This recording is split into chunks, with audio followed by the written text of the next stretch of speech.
Bom dia, meus queridos irmãos. A graça e a paz do Senhor Jesus para todo mundo, amém? Meus queridos, motivo de grande alegria, nós estamos aqui hoje novamente nesse novo capítulo, né, do livro de Atos.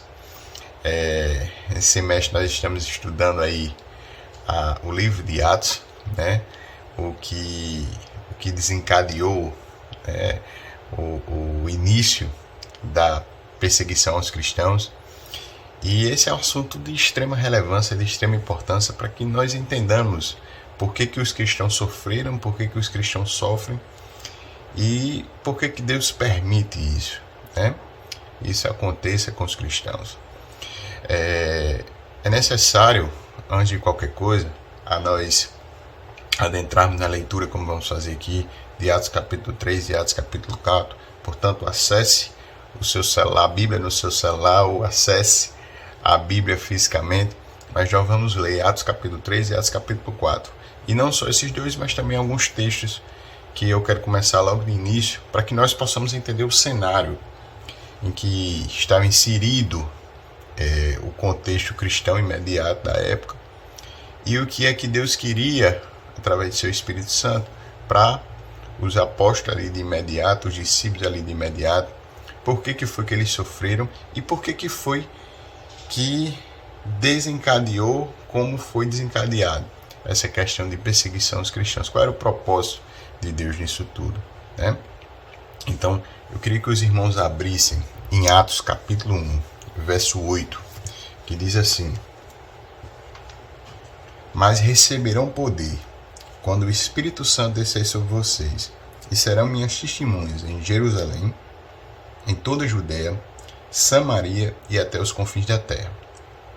Quando a gente lê aqui até os confins da terra, diga-se até toda a extensão do mundo conhecido da época, né? Então, a grande questão aqui é que Lucas diz que quando o Espírito Santo descer sobre os apóstolos, sobre os discípulos da época, eles serão testemunhas do Evangelho, da graça do Senhor Jesus, na extensão de todo o mundo conhecido. E ali começaria no epicentro de todo esse movimento, que era Jerusalém, passaria para toda a Judéia, passaria para Samaria e passaria até os confins da terra. Então, o comando era, a partir do momento que forem qualificados, capacitados pelo Espírito Santo de Deus, forem batizados, né? Eles iriam propagar o Evangelho, não só em Jerusalém, mas em toda a Judéia, em toda a Samaria e até os confins da terra, certo? É bom deixar claro aqui que batizado com o Espírito Santo, quando eu falo, não tem a ver com algo adicional, uma bênção adicional. Essa questão do batizado com o Espírito Santo é que a gente vai ver que o Espírito Santo, ele atuava no Antigo Testamento de uma forma mais limitada. Deus assim aprove, assim a Deus que fosse dessa forma. No Novo Testamento, a atuação do Espírito Santo é limitada. Há um evento histórico em que há essa demonstração desse evento entre a atuação antiga do Espírito Santo e a atuação nova do Espírito Santo.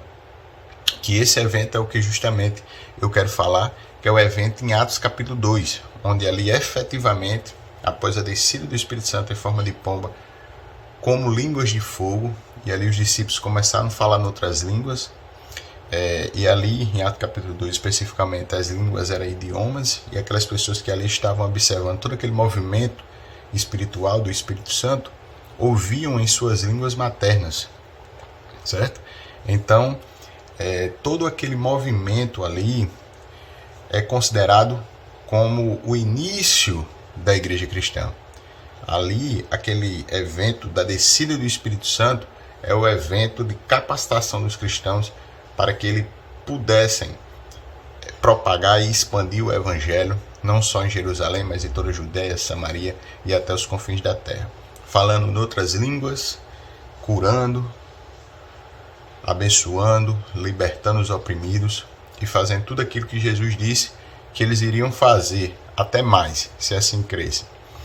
E ali naquele evento de Atos capítulo 2, foi justamente o evento, meus irmãos, abri aqui só em Atos capítulo 2, foi realmente o evento em que foi criado, foi o início da igreja cristã primitiva, certo?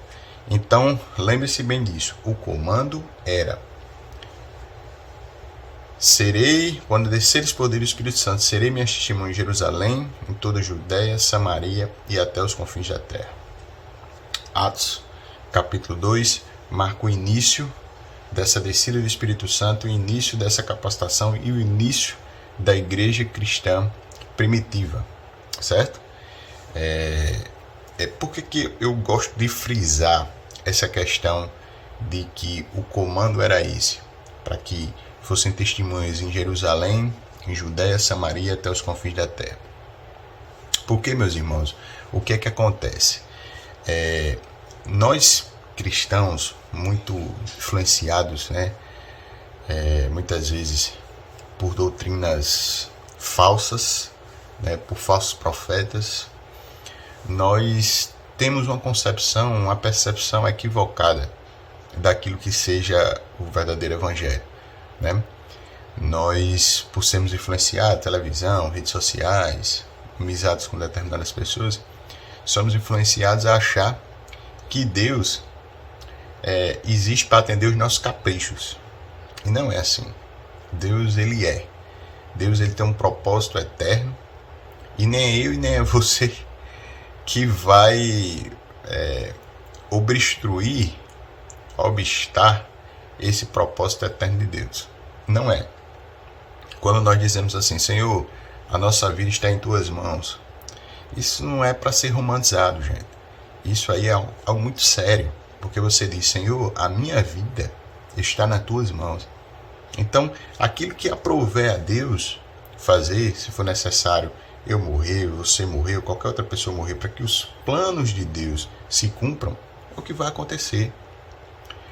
O discípulo Estevão, né, e aí a gente vai ver com outro professor nos capítulos à frente, mas só dizendo aqui, o discípulo Estevão foi quem morreu por ser cristão, e foi pela morte dele onde os cristãos verdadeiramente entenderam isso de Atos capítulo 1, que deveriam não só ser testemunhas em Jerusalém, porque até então eles estavam confinados apenas em Jerusalém, mas aí, depois da morte de Estevão, onde foi desencadeada uma perseguição aos cristãos, foi que eles vieram a entender, os discípulos principalmente, porque os apóstolos permaneceram em Jerusalém, mas os discípulos, de uma maneira geral, e até a consciência dos apóstolos também, caíram na real e entenderam que não deveriam só ficar em Jerusalém, mas sim ir por toda a Judéia,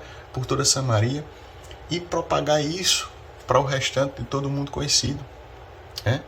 Então, o que eu quero dizer com isso é que a morte de Estevão, a morte de um justo, de um santo, não estava fora dos planos de Deus, estava dentro dos planos de Deus, estava no controle de Deus. Deus é soberano, Ele está no controle de todas as coisas que acontecem, meu irmão. Na minha vida, na sua vida, na vida do mundo, inclusive nesse momento, hoje muito delicado, muito triste, que nós estamos vivendo em relação ao coronavírus. Deus tem um grande propósito nisso tudo, como sempre teve no dilúvio, como sempre teve no êxodo do Egito, em relação ao tempo que o pessoal passou lá no Egito, em relação à ruptura do Império de Israel, em relação à destruição pela primeira vez no exílio da Babilônia, onde foram levados, a destruição de Jerusalém pela Babilônia, onde foram levados para o exílio na Babilônia, todos os judeus, na destruição pela segunda vez do templo do Senhor, na década de 70 depois de Cristo, no ano 70 depois de Cristo, e veio aí a peste bubônica, a peste negra, a gripe espanhola, que matou milhões de pessoas. E hoje, nós em 2021, há praticamente um ano, mais de um pouco de um ano, vivendo tudo isso que o mundo está sendo acometido. Mas saiba, Deus está no controle de todas as coisas. Deus tem um propósito eterno,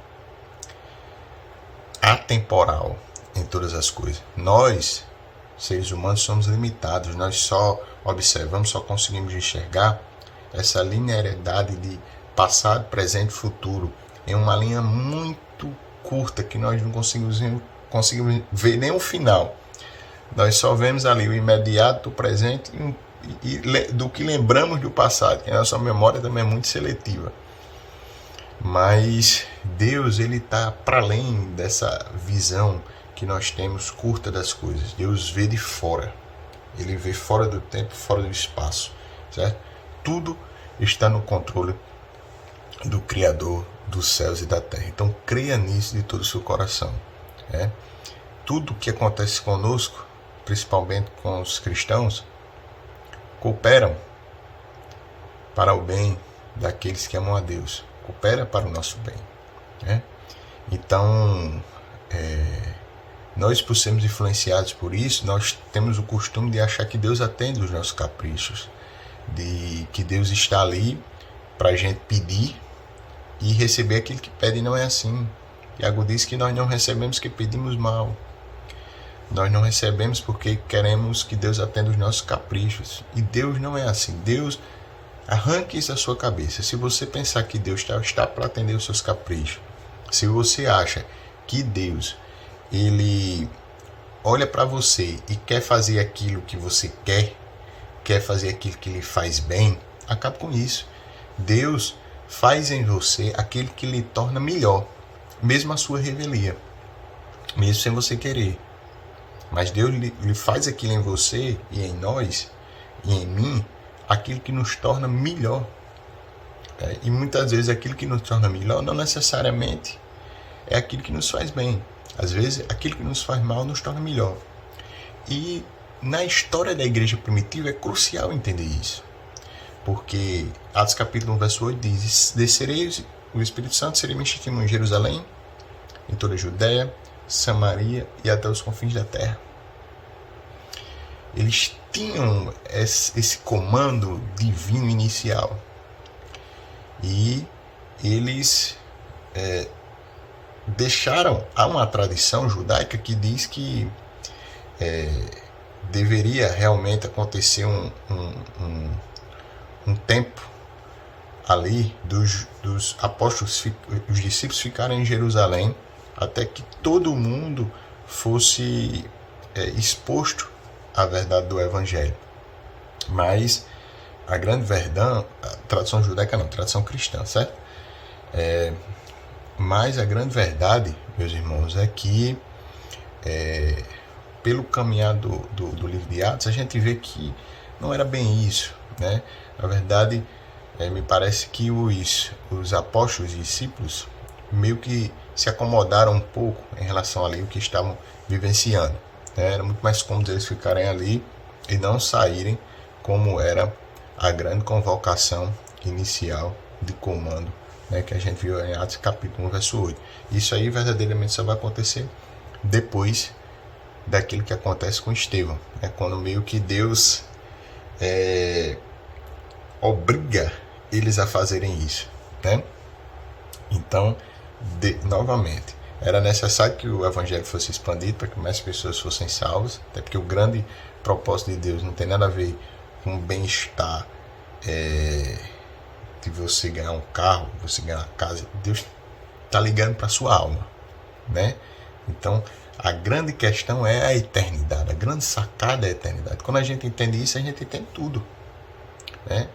A gente vive melhor com as implicações e com aquilo que acontece nas nossas vidas, né?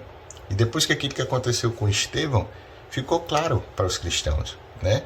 Se eles viviam num comodismo ali em Jerusalém, eles saíram daquele comodismo e começaram a viver praticamente como nômades. Tem que reiniciar a sua vida profissional, porque alguns trabalhavam, evidentemente, tiveram que ir para uma terra distante, né, pregar um povo que eles nunca tinham visto nem nada, né, então recomeçou a vida, né, e tudo isso porque Deus quis que assim fosse, para que o evangelho fosse propagado, fosse disseminado pelo restante do mundo e não ficasse só em Jerusalém.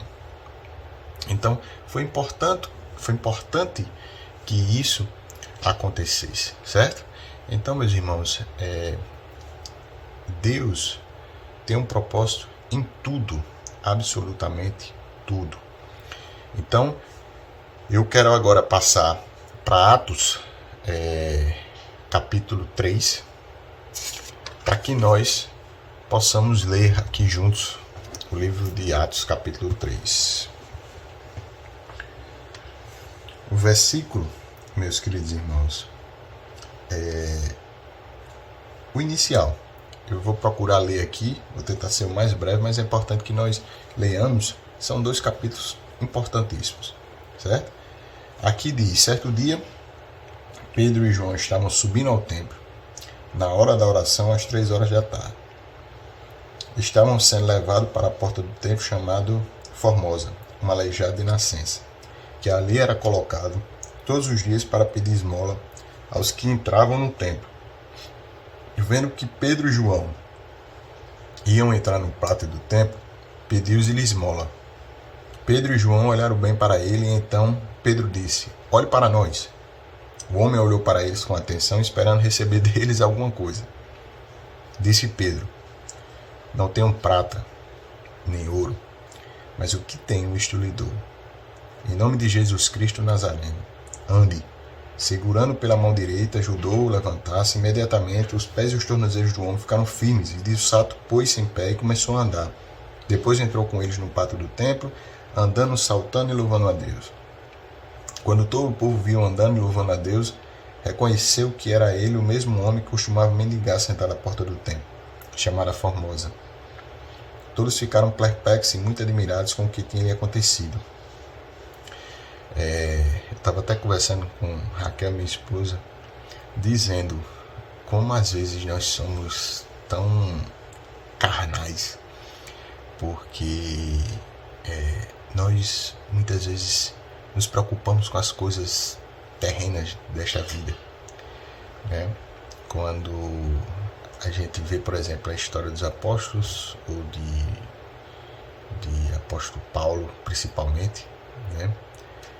Porque você vê ali que ele se desprendeu de toda a vida, de toda a tradição, de tudo aquilo que ele tinha como perspectiva inicial para servir o Senhor Jesus, de pureza, de simplicidade do coração. Tinha um trecho, uma fala supostamente atribuída a Paulo, mas eu confesso que eu nunca vi nas escrituras. Aquele filme dele, Apóstolo Paulo, aquele filme fizeram sobre ele, né? E aí diz assim: eu errei em muitas coisas, mas tudo aquilo que eu fiz foi por Cristo. Embora Paulo não tenha dito isso, pelo menos eu não me lembro aqui agora que ele tenha dito isso, mas eu acho que reflete bem, né, o dilema que Paulo sempre deixou claro, que dilema: o mal que eu não quero fazer, isso eu faço; o bem que eu não quero fazer, esse não faço, né? Então, tudo que Paulo fez foi por Cristo. Se errou, foi por Cristo. Foi tentando acertar essa pureza de coração, né? Então a gente é muito carnal às vezes, a gente se preocupa com determinadas coisas. Quando, meu irmão, pense em Cristo, só em Cristo, né? É a nossa verdadeira solução. E aqui, prosseguindo, no verso 11 diz: apegando-se o mendigo a Pedro e João, todo o povo ficou maravilhado e correu até eles ao lugar chamado Pórtico de Salomão. Vendo isso, Pedro lhe disse: israelita, por que isto os surpreende? Por que vocês estão olhando para nós, como se tivesse feito este homem andar por nosso próprio poder ou piedade? O Deus de Abraão, de Isaque e de Jacó, o Deus dos nossos antepassados, glorificou o seu servo Jesus, a quem vocês entregaram para ser morto e negaram perante Pilatos, embora ele tivesse decidido soltá-lo. Vocês negaram publicamente o santo e justo e pediram que fosse libertado um assassino. Vocês mataram o autor da vida, mas Deus o ressuscitou dos mortos. Nós somos testemunhos disso. Pela fé no nome de Jesus, o nome curou este homem que vocês veem e conhecem. A fé que vem por meio dele lhe deu esta saúde perfeita, como todos podem ver. E aqui ele prossegue no verso 17. Agora, irmãos, eu sei que vocês agiram por ignorância, bem como seus líderes, mas foi assim que Deus cumpriu o que tinha predito por todos os profetas, dizendo que o seu Cristo haveria de sofrer. Arrependam-se, pois, e voltem para Deus, para que os seus pecados sejam cancelados, para que venha o tempo de descanso da parte do Senhor e mande o Cristo, o qual lhe foi designado, Jesus. É necessário que ele permaneça no céu até que chegue o tempo em que Deus restaurará todas as coisas, como falou há muito tempo por meio dos seus santos profetas. Então, meus irmãos, aqui já baixa para nós introduzirmos essa questão. Vocês viram que descereis o poder do Espírito Santo e sereis minhas testemunhas em Jerusalém, na Judéia, em Samaria, até os confins da terra. Essa descida do Espírito Santo, a lei de Atos capítulo 2, onde deu início à igreja primitiva, foi uma descida que qualificou, capacitou não só os apóstolos, mas os discípulos que creram com o Espírito Santo. E aí, com essa nova atuação, como eu disse, do Espírito Santo, cada um foi enchido, foi conferido de dons, né? E ali aqueles dons eram dons maravilhosos, que a gente vai ver lá em 1 Coríntios. Paulo, quando fala dos dons, diz que os dons foram dados pelo Espírito Santo da forma como lhe aprouve, da forma como ele quis. Uns deu os dons de profetas, outros de mestres, de pastores, outros de cura, milagres, né?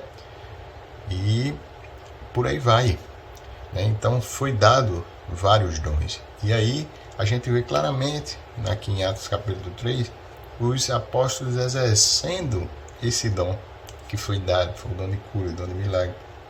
E aí os apóstolos vão e pelo nome de Jesus eles curam aquele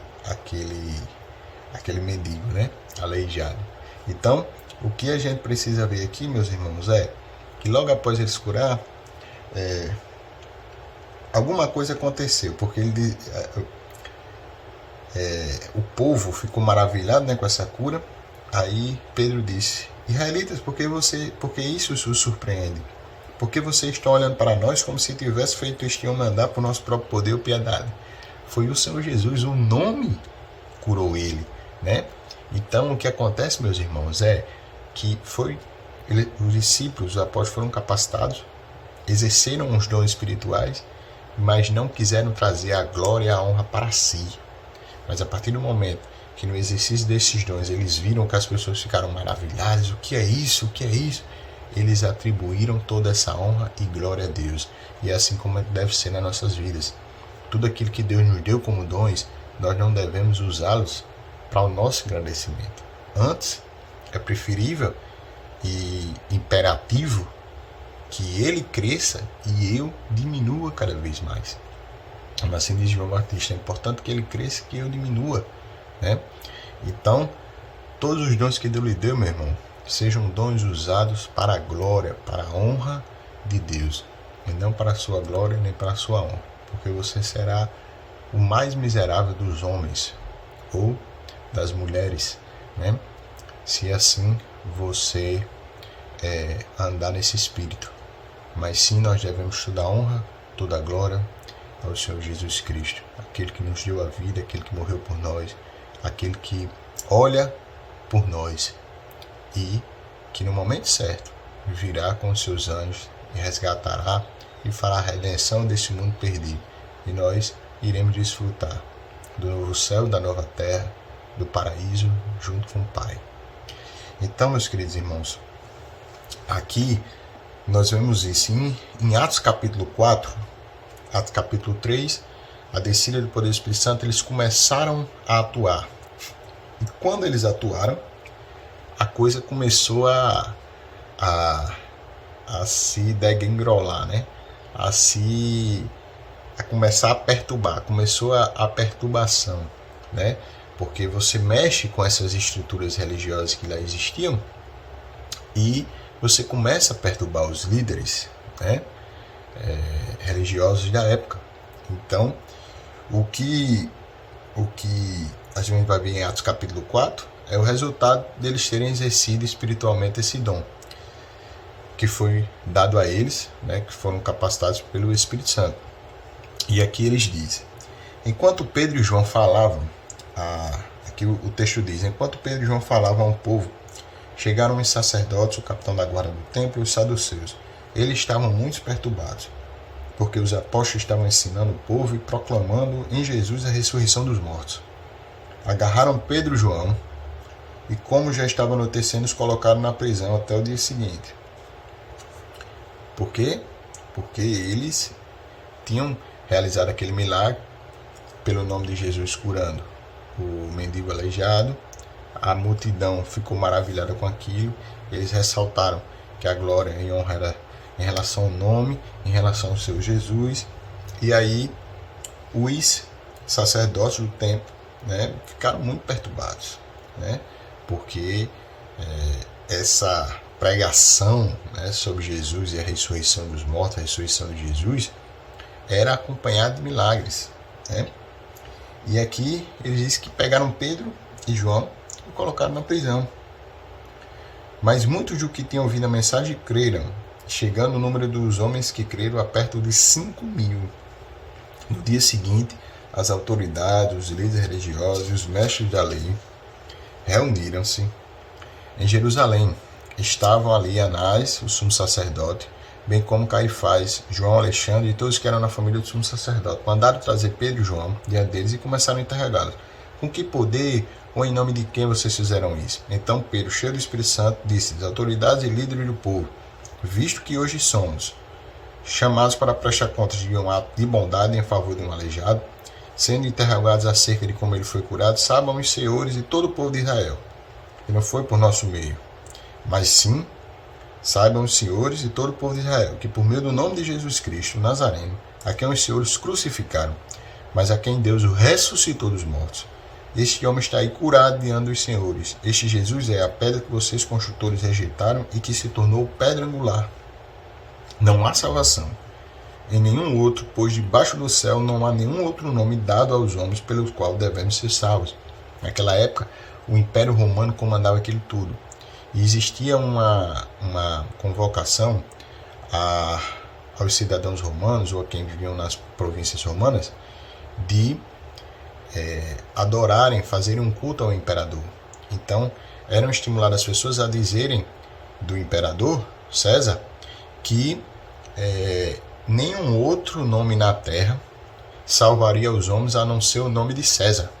E aqui os cristãos batem não só com essas estruturas religiosas, mas também com as estruturas políticas, governantes da época.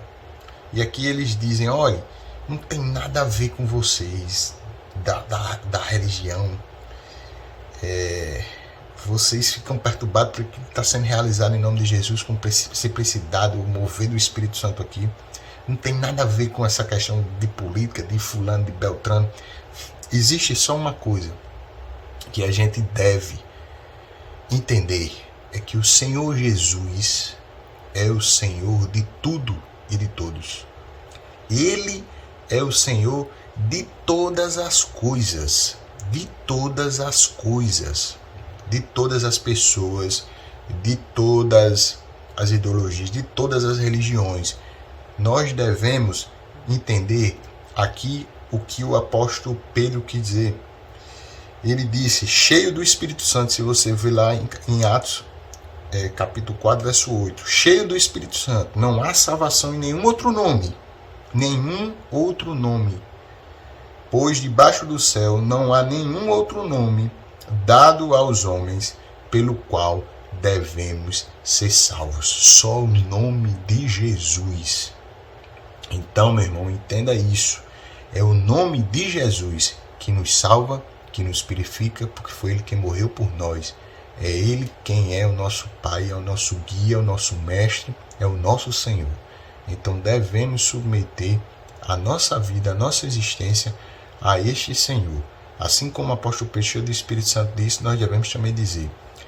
Como foi dito a César, não há nenhum outro nome, como foi dito aqui em contraponto a César, não há outro nome na terra a não ser o do Senhor Jesus Cristo. E aqui, vendo a coragem de Pedro e de João, e percebendo que eram homens comuns e sem instrução, ficaram admirados e reconheceram que eles haviam estado com Jesus. E como podiam ver ali, com eles, o homem que fora curado, nada podiam dizer contra eles. Assim, ordenaram que se retirassem do sinédrio. E começaram a discutir, perguntando, que faremos com esses homens? Todos os que moram em Jerusalém sabem que eles realizaram um milagre notório que não podemos negar. Todavia, para impedir que isso se espalhe ainda mais no meio do povo, precisamos adverti-los de que não falem com mais ninguém sobre esse nome. Olhem aí, minha gente. Eles estavam exercitando o dom espiritual, estava fazendo aquilo pelos quais foram comissionados, e quando fizeram, começaram a surgir esses problemas. Será que Deus não estava no controle disso tudo? Estava, esteve e está no controle de tudo, né? Então, eles começaram a perturbar essas estruturas, e assim, os ditos religiosos, né, os ditos sacerdotes, membros do sinédrio, pessoas da religião, né, não quiseram entender assim, não quiseram entender a simplicidade do evangelho. Preferiram as suas comodidades religiosas, os outros as comodidades políticas, né? E os cristãos não. Os cristãos preferiram servir a Deus do que aos homens, né? Muito embora, como eu disse, em certo momento eles vão dar aquela fraquejada e permanecerem ali só em Jerusalém. Mas ainda Deus, pelo seu amor, vai permitir o que aconteça com Estevão para que eles saiam para todo o restante do mundo.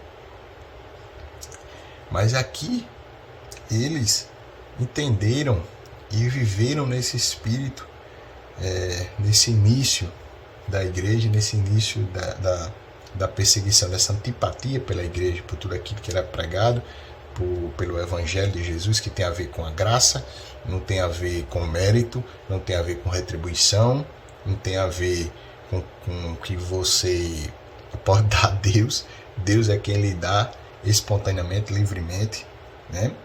Então, existe aqui esse grande princípio, que nós devemos servir a Deus e não aos homens, certo?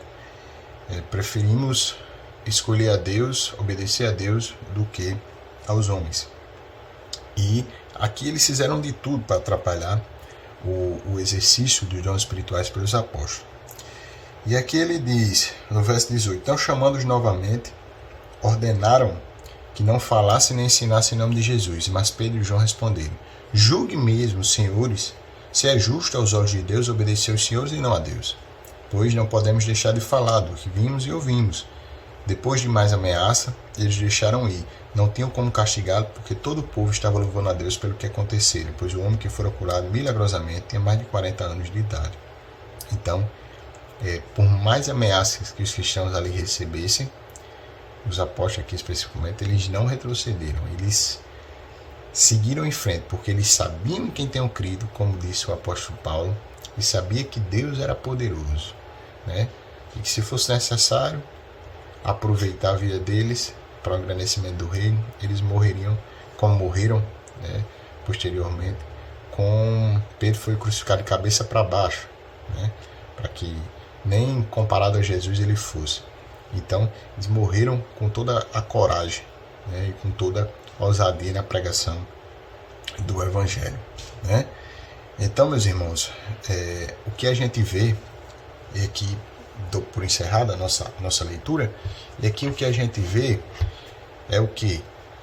É que Deus está no controle de todas as coisas, e está tão no controle, como eu disse, que em Atos capítulo 1 eles deveriam não só ficar em Jerusalém, mas para Judéia, Samaria até os confins da terra. Quando os cristãos começaram a se acomodar, veio esse evento de Estevão, e aí os cristãos foram dispersos daquela região para propagar o evangelho. Tanto que depois que eles foram dispersos, a gente vai ver que Pedro começa a ir em outras cidades. A primeira cidade que Pedro vai impor a mão sobre os discípulos que se converteram é Samaria, né? Então vai cumprindo essa convocação divina, esse comando, vai atender esse comando divino original, né? Então, meus irmãos, Deus está no controle de todas as coisas, né? Então, tudo aquilo que aconteceu com os apóstolos, porque eles decidiram servir a Deus de todo o coração, estava dentro dos propósitos de Deus. Então, hoje, meu irmão, escolha servir a Deus, escolha obedecer a Deus e não aos homens. E tudo que você fizer será da vontade de Deus. Então, não tenha medo, meu irmão. Porque o que acontecer em relação a você está dentro dos propósitos divinos de Deus. Está dentro dos propósitos eternos, cósmicos de Deus. Então, aquilo que está acontecendo com você não necessariamente talvez seja aquilo que lhe faz bem, mas é necessário para lhe tornar melhor. E só quem sabe lhe tornar melhor é o seu Pai que lhe criou. Então, veja a perseguição, veja os sofrimentos dos cristãos, veja tudo, como o apóstolo, como Tiago, irmão de Jesus, disse, gloriem-se nas tribulações, que elas produzem perseverança, confiança e fé. Então, tudo isso, que é os sofrimentos, que é essa perseguição aos cristãos, por tudo aquilo que de ruim acontece com os cristãos, servem para melhorar, embora faça mal aos cristãos, serve para melhorar os cristãos, né? Tertuliano, um cristão do segundo século e terceiro século, ele dizia o seguinte: ele dizia que o sangue dos cristãos derramado nas arenas, onde os imperadores colocavam os cristãos lá para isso serem expostos às feras, o sangue dos cristãos, quando caíam no chão, escorriam sobre a arena, Tertuliano dizia que era como ali se fosse um ato de germinar mais cristãos. Então, quanto mais morriam cristãos, mais nasciam, mais se convertiam cristãos, né? Então, Deus sabe de tudo. Deus sabe de tudo que acontece. Então, tudo aquilo que acontece nas nossas vidas serve para nos melhorar. Então, se hoje, meu irmão, você está passando por algum sofrimento, por alguma situação triste, saiba que Deus está no controle de todas as coisas e que tudo que está acontecendo com você deve servir para um momento de reflexão. O que é que na sua vida está desalinhado, desajustado com a vontade de Deus? Peça a Deus, como Davi pediu ao Senhor: sonda o meu coração, vê se há em mim algum caminho mau. E reajusta, realinha esse meu coração para que eu possa fazer a tua vontade e estar dentro do teu querer. Então, meus irmãos, que nós possamos se aproveitar desses sofrimentos e dessas lutas, dessas intensas coisas que estão existindo e que existiram desde sempre, para que nós possamos refletir sobre a vontade de Deus, sobre o direcionamento de Deus nas nossas vidas. Tá bom? Fiquem com Deus e que nós possamos ser como os cristãos primitivos, né? Atentos à vontade de Deus, preferindo obedecer a Deus e não aos homens. E nesse espírito, o que acontecer com a gente tem que entender que está dentro do propósito eterno e cósmico de Deus. Tá bom? Um beijão para todos, fiquem com Deus e até a próxima aula.